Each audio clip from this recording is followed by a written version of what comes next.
फिर बात करते हैं कोरोना की और सवाल ये कि क्या हिंदुस्तान में कोरोना की सेकंड वेव की शुरुआत हो चुकी है, क्योंकि अब जो ताजा आंकड़े सामने आए हैं उसके मुताबिक कोरोना की दस्तक देखी जा रही है रोपड़ से लेकर रतलाम तक।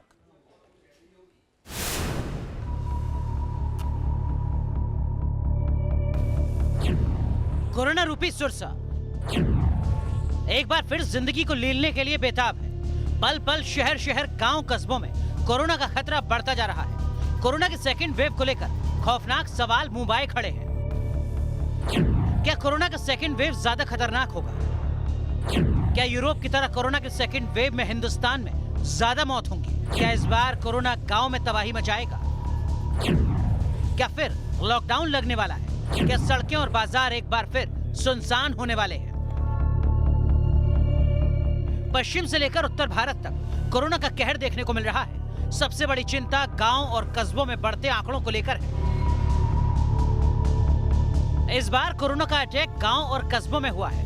गांव कस्बों में कोरोना अटैक को समझने के लिए ग्राउंड जीरो पर चलते हैं। सबसे पहले बात पंजाब की करते हैं।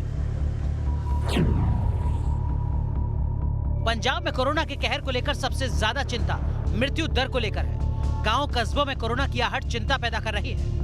पंजाब के शहरों में मृत्यु दर जहां 40.50% है, वहीं ग्रामीण क्षेत्रों में मृत्यु दर 54.50% है।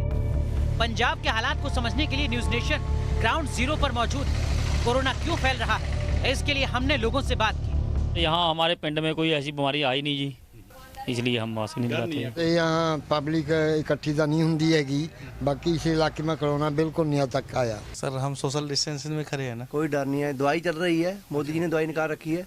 आएंगे तो यहाँ लगवा लेंगे हम। कोरोना ने इस साल कैसे अपनी चाल बदली, इसको समझने के लिए पंजाब के कस्बों और बड़े शहरों के आंकड़ों के अंतर को समझते हैं। रोपड़ जैसे छोटे कस्बे में संक्रमण का आंकड़ा 250% है, तो वहीं अमृतसर में यह आंकड़ा 123% है, यानी रोपड़ के मुकाबले अमृतसर में करीब आधा। कोरोना के आंकड़े लगातार बढ़ रहे हैं, आंकड़े डराने लगे हैं, लेकिन लापरवाही भी चरम पर है। चंडीगढ़ की ये तस्वीर, धार्मिक यात्रा निकल रही है, लेकिन किसी के चेहरे पर मास्क नहीं। छोटे शहरों को कोरोना किस तरह अपनी गिरफ्त में ले रहा है, इसकी झलक मध्य प्रदेश में भी देखने को मिल रही है।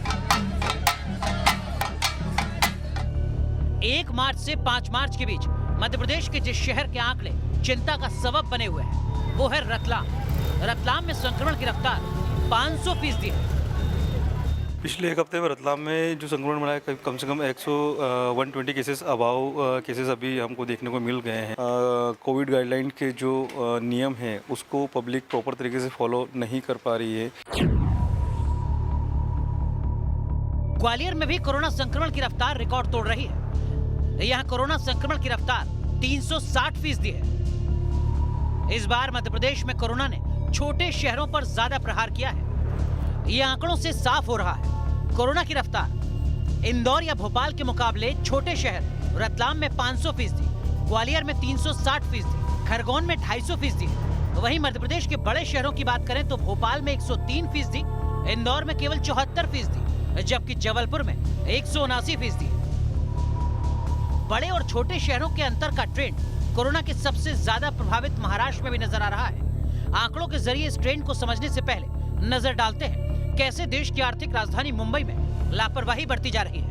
मुंबई लोकल में कितनी भीड़, सोशल डिस्टेंसिंग कहां है, इन तस्वीरों से समझा जा सकता है। मुंबई के दादर के सब्जी मंडी की तस्वीर आपको हम एक फ्लाईओवर के ऊपर से दिखा रहे हैं, और इस तस्वीर को देखकर आप हैरान हो जाएंगे। ये भीड़ ऐसा बताया जा रहा है कि अभी कम हो गई है, और कुछ देर पहले इससे भी ज़्यादा भीड़ थी।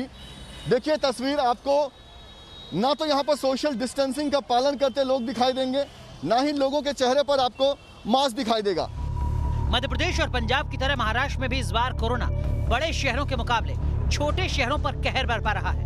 1 मार्च से 15 मार्च के बीच कोरोना की बात की जाए तो नांदेड़ में 385%, नंदुरबार में 224%, वहीं बड़े शहरों में नागपुर में 122%, जबकि नासिक में 127% रहा। यानी संभले नहीं तो वो दिन दूर नहीं जब छोटे कस्बों से होते हुए कोरोना गांव को अपनी चपेट में ले लेगा। और खुद प्रधानमंत्री नरेंद्र मोदी इसी बात की चिंता जता चुके हैं। Team news nation.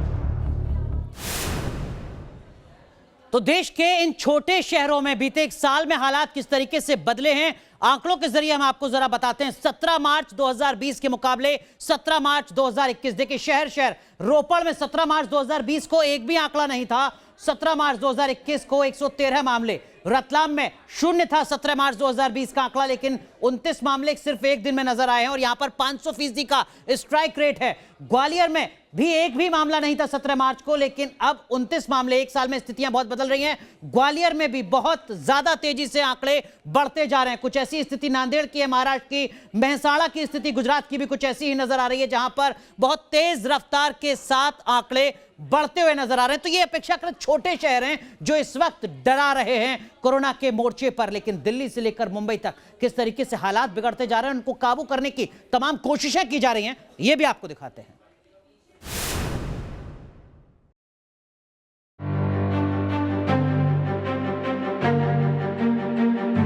क्या देश में कोरोना का दूसरा वेव आ गया है? देश में हर 1 मिनट में कोरोना के 25 नए मामले। मार्च में कोरोना ने जिस अंदाज में रफ्तार भरी है, उसने जानकारों को हैरान कर दिया। कोरोना से सबसे ज्यादा प्रभावित महाराष्ट्र है। महाराष्ट्र में 2021 के 24 घंटे में सबसे ज्यादा मामले। इस पूरे साल में सबसे ज्यादा मामले बीते 24 घंटे में सामने आए। महाराष्ट्र में बीते 24 घंटे में 84 लोगों की मौत हुई है। अकेले मुंबई में 24 घंटे में 8 लोगों की जान जा चुकी है। मुंबई के साथ साथ पूरे महाराष्ट्र में कोरोना के मामले लगातार बढ़ रहे हैं, लेकिन लापरवाही भी सारी हदें पार कर रही है। लोग बिना मास्क के घूम रहे हैं, इस पर 100 बहाने भी कर रहे हैं। नहीं पहना था मैं। पहना था, लेकिन तो पूरा टाइम पहनना है ना। नहीं, मैं पूरा टाइम पहना था, अभी वो बोलने के लिए निकाला था। मास्क नहीं है, ऊपर ही है। अभी आपने मास्क नीचे किया? हाँ होता है। लोग बहाने बना रहे हैं, लेकिन कोरोना की रफ्तार पूरे देश को डरा रही है। लापरवाही वाराणसी में भी सामने आ रही है। वाराणसी के काशी हिंदू विश्वविद्यालय के अस्पताल में जिस बिल्डिंग में कोविड वार्ड है, उसी बिल्डिंग में ओपीडी चलाई जा रही है। कोरोना के मरीज बढ़ रहे हैं। डॉक्टर्स को डर है कि कहीं वो संक्रमित ना हो जाए। कोरोना के सेकंड वेव को लेकर खौफ हर जगह है। डर का आलम यह है कि मध्य प्रदेश की राजधानी भोपाल में बनाई गई फीवर क्लिनिक पर लोगों की लाइन कोरोना टेस्ट कराने के लिए है। कोरोना के मामले लगातार बढ़ रहे हैं, जिसे देखते हुए राज्य सरकारें एहतियातन कदम उठा रही हैं। गुजरात के 8 नगर निगम में स्कूल 10 अप्रैल तक बंद कर दिए गए। शुक्रवार से शुरू होने वाली परीक्षा अब अप्रैल में होगी। यूपी में भी प्रशासन सक्रिय हो चुका है। लगातार एहतियातन कदम उठाए जा रहे हैं। नोएडा और गाजियाबाद में धारा 144 लागू है। नोएडा पुलिस ने शहर में धारा 144 लागू कर दी है, इम्पोज कर दी है। बड़ी बात यह है कि 144 लगाने के पीछे पहला तर्क ये दिया गया है कि कोरोना के केस लगातार बढ़ते जा रहे हैं। केंद्र सरकार की स्टैंडर्ड ऑपरेटिंग प्रोसीजर्स को लागू करवाना है सख्ती के साथ, इसलिए 144 की जो अवधि है वो 30 अप्रैल तक बढ़ाई जा रही है। लोगों की लापरवाही को देखते हुए प्रशासन की तरफ से लगातार सख्त कदम उठाए जा रहे हैं। मुंबई से लेकर दिल्ली और महाराष्ट्र के औरंगाबाद तक में चालान काटे जा रहे हैं। मार्च में बढ़ते कोरोना के आंकड़ों की बात की जाए, जनवरी 2021 में दिसंबर 2020 के मुकाबले कोरोना के मामले 43% कम थे, लेकिन फरवरी में जनवरी के मुकाबले 19% कम हुए। वहीं दूसरी तरफ मार्च में अब तक फरवरी 2021 के मुकाबले कोरोना के मामलों में 61% का इजाफा हो चुका है। यानी हालात ऐसे हैं कि सावधानी जरूरी है। कोरोना के एक और वेव को रोकने के लिए प्रशासन के साथ साथ समाज को सजग रहना होगा। जी न्यूज़ नेशन। तो देखिए 17 मार्च तक के आंकड़े हैं जो बता रहे हैं कि फरवरी के मुकाबले 61% का इजाफा हो चुका है। यानी महीना अभी खत्म नहीं हुआ है, लेकिन ऐसा नहीं है कि कोरोना के जो बढ़ते मामले हैं वो सिर्फ एक राज्य तक सीमित हैं। हम आपको जरा राज्यवार बताते हैं और उन आंकड़ों को देखकर आप एहसास कर लेंगे कि पूर्व और पश्चिम का अंतर नहीं है। यहां पर महाराष्ट्र में 23,179 मामले हैं। ये वो 6 राज्य हैं जहां पर 85% मामले हैं। ये 24 घंटे का हम आंकड़ा आपको बता रहे हैं। महाराष्ट्र 23,000 से ज्यादा मामले, केरल में 2,000 से ज्यादा मामले, पंजाब में भी 2,000 से ज्यादा मामले, कर्नाटक, गुजरात और तमिलनाडु यहां पर 1,000 से लेकर 1,200 के आसपास मामले हैं। देश में कुल जितने मामले उसमें 85% मामले देश के इन 6 राज्यों में। साथ ही साथ देश में जितनी मौत हो रही हैं उसमें भी इन 5 राज्यों की हिस्सेदारी सबसे ज्यादा है, जिसमें सबसे ऊपर महाराष्ट्र है। पंजाब, केरल, तमिलनाडु और छत्तीसगढ़। तो ये 5 राज्य जहां पर सबसे ज्यादा कहर देखा जा रहा है कोरोना का। और इन सब के बीच सवाल ये उठ रहा है कि क्या वैक्सीनेशन प्रोग्राम सही रफ्तार के साथ आगे बढ़ रहा है? क्या आप और हम जिनको कोरोना की वैक्सीन लगवानी चाहिए, क्या वो वैक्सीन लगवाने के लिए जा रहे हैं? वैक्सीनेशन की क्या कुछ है हकीकत, इस रिपोर्ट के जरिए आपको बताते हैं। कोरोना का बढ़ता कहर, लगातार बढ़ता कोरोना का ग्राफ। 24 घंटे में 35,000 से ज्यादा केस। कोरोना के सेकंड वेव में गांव को कैसे बचा पाएंगे? इस मुश्किल दौर में बस एक ही उम्मीद नजर आ रही है, वो है वैक्सीनेशन की। यूपी के जालौन में 109 साल की बुजुर्ग महिला को वैक्सीन दी गई। बताया जा रहा है कि जालौन के वीरपुरा गांव की राम दुलैया कोरोना वैक्सीन लेने वाली सबसे बुजुर्ग महिला है। आज डॉक्टर घर गए थे ग्राम वीरपुरा, गाड़ी से हम लोगों को लाए और उनके यहाँ टीकाकरण हुआ। वैक्सीनेशन प्रोग्राम की सबसे खुशनुमा तस्वीर है, लेकिन ये काफी नहीं है। एक्सपर्ट लगातार सेकंड वेव की चेतावनी दे रहे हैं। साथ ही ये भी कह रहे हैं कि वैक्सीनेशन की स्पीड बढ़ाने की जरूरत है। दिल्ली एम्स के डायरेक्टर डॉक्टर रणदीप गुलेरिया ने कहा है, जोखिम वाले लोगों को वैक्सीन देने से मौत के आंकड़ों में कमी दिखेगी। हमें एक दिन में कम से कम 50 लाख डोज देने की जरूरत है। इसके साथ ही वैक्सीनेशन को लेकर जागरूकता अभियान चलाने की जरूरत है, खासकर ग्रामीण इलाकों में। गुलेरिया 50 लाख डोज देने की बात कह रहे हैं, लेकिन हम इससे काफी दूर हैं। देश में अभी भी 20 से 30 लाख डोज वैक्सीन की दी जा रही है। आखिर क्यों नहीं बढ़ पा रही वैक्सीनेशन की रफ्तार? जब भारत में वैक्सीन के उत्पादन की क्षमता है, तो क्यों नहीं बढ़ाए जा रहे वैक्सीन के डोज? वैक्सीनेशन को लेकर लापरवाही का अंदाजा इस बात से लगाया जा सकता है कि कर्नाटक जैसे राज्य में कोविन पोर्टल पर रजिस्टर्ड 70% वैक्सीनेशन सेंटर ऑपरेशनल नहीं है। पीएम मोदी ने खुद ये सवाल कर्नाटक के सीएम से पूछा। वैक्सीनेशन सेंटर ऑपरेशनल नहीं है। इसके साथ ही बड़ा सवाल वैक्सीन की बर्बादी का है। क्या हो रही है वैक्सीन की बर्बादी? वैक्सीन की बर्बादी के संबंध में केंद्रीय स्वास्थ्य मंत्रालय की तरफ से आंकड़ा जारी किया गया है। आंकड़े के मुताबिक तेलंगाना में सबसे ज्यादा अब तक 17.6% वैक्सीन बर्बाद हो चुकी है, जबकि दूसरे नंबर पर है आंध्र प्रदेश, जहां 11.6% डोज राज्य के लोगों में तय वक्त तक नहीं लग पाई। बर्बादी में तीसरे नंबर पर देश का सबसे बड़ा सूबा उत्तर प्रदेश है। यहाँ अब तक 9.4% वैक्सीन बर्बाद हो चुकी है। हमें वैक्सीन डोजेज वेस्ट होने की समस्या को बहुत गंभीरता से लेना चाहिए। तेलंगाना और आंध्र प्रदेश में 10% से ज्यादा वैक्सीन वेस्टेज है। यूपी में भी वैक्सीन वेस्टेज करीब करीब वैसा ही है। वैक्सीन क्यों वेस्टेज हो रही है, इसकी भी राज्यों में समीक्षा होनी चाहिए।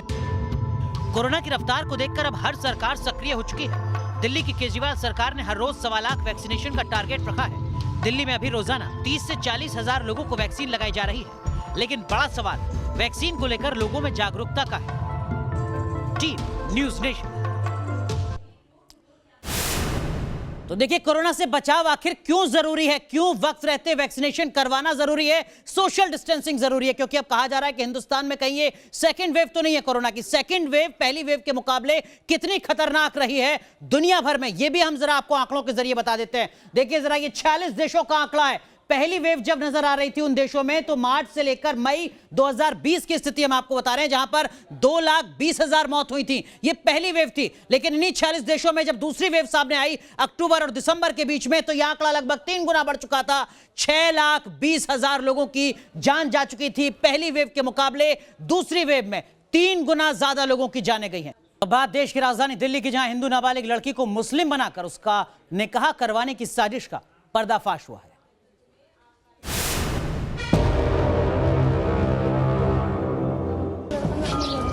पहले हिंदू लड़की को मुसलमान बनाया, 15 साल की नाबालिग का धर्म परिवर्तन करवाया, फिर निकाह करवाने की साजिश रची। ये सनसनीखेज मामला सामने आया है देश की राजधानी दिल्ली में। किनका निकाह हुआ है? आपका निकाह हुआ है? अच्छा, कोई नहीं आएगी। तो फिर अभी कैसे निकाह कर रही हो? कितनी उम्र है तुम्हारी? तो 15 साल की उम्र है ना?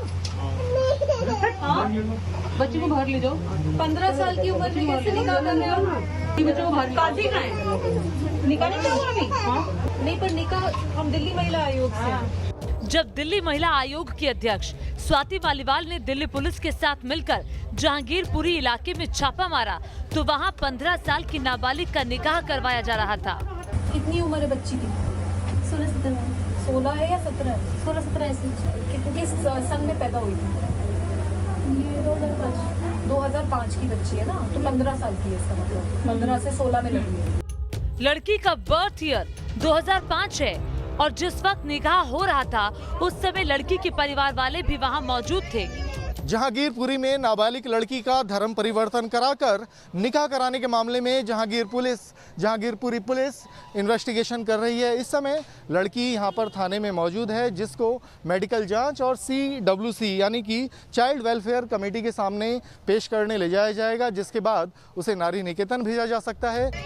हैरानी की बात तो ये है कि जब दिल्ली में हिंदू लड़कियों को मुस्लिम बनाने की इतनी बड़ी साजिश रची जा रही है तो देश के बाकी इलाकों में क्या होता होगा। दिल्ली से मोहित बख्शी के साथ टीम न्यूज़ नेशन। हैरानी इस बात की भी कि नाबालिग बच्ची की शादी हो रही है और वो भी देश की राजधानी दिल्ली में। अब बात करते हैं ऐसे दंपति की जो खुद को जिंदा साबित करने के लिए दर-दर की ठोकर खा रहा है।